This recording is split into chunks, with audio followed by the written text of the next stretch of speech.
भगवद गीता अध्याय 3 कर्म योग। कर्म तो हर पल हर समय हम सब करते हैं। ऐसा कोई क्षण संभव नहीं कि जब हम कर्म किए बिना रह सकें। कुछ कर्म झूठ और फरेब से भरे होते हैं और कुछ कर्तव्य के लिए किए जाते हैं। तो फिर ऐसे कौन से कर्म हैं जो हमें हमारे लक्ष्य तक ले जाएंगे?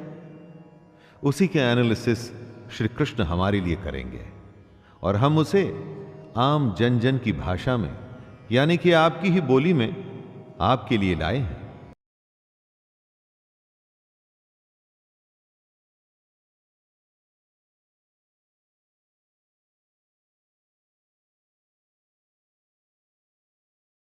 अर्जुन उवाच ज्यायसि चेत्कर्मणस्ते मता बुद्धिर्जनार्दन तत्किं कर्मणि घोरे मां नियोजयसि केशव। अर्जुन पूछते हैं, हे जनार्दन, यदि आपको कर्म के मुकाबले ज्ञान बेहतर लगता है तो फिर हे केशव, मुझे भयंकर कर्म में क्यों लगाते हैं? कृष्ण ज्ञान को कर्म से अधिक बेहतर बताते हैं।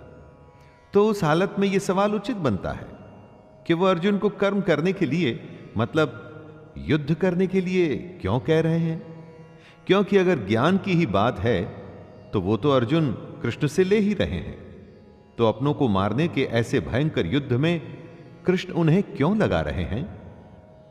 दोस्तों, कितनी ही बार हमारे मन में ऐसे प्रश्न आते हैं कि कर्म आखिर क्यों करना? व्यामिश्रेणेव वाक्येन बुद्धिं मोहयसीव मे तदेकं वद निश्चित्य येन श्रेयोहमाप्नुयाम्। कृष्ण की बात सुन के अर्जुन की बुद्धि मोहित हो रही थी। समझने के बजाय वो और ज्यादा उलझ रहा था। इसलिए अर्जुन कृष्ण से कहता है, एक बात बताइए प्रभु, जिससे मेरी उलझन दूर हो सके। अर्जुन कहना चाहते हैं कि भगवान कंफ्यूज मत करिए, मेरी दुविधा को दूर करके कोई एक बात बताइए जिस पे मैं चल सकूं।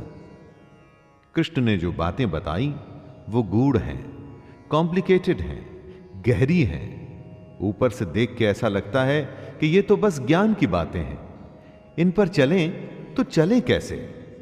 यही दुविधा अर्जुन की भी है और कृष्ण उत्तर दे रहे हैं।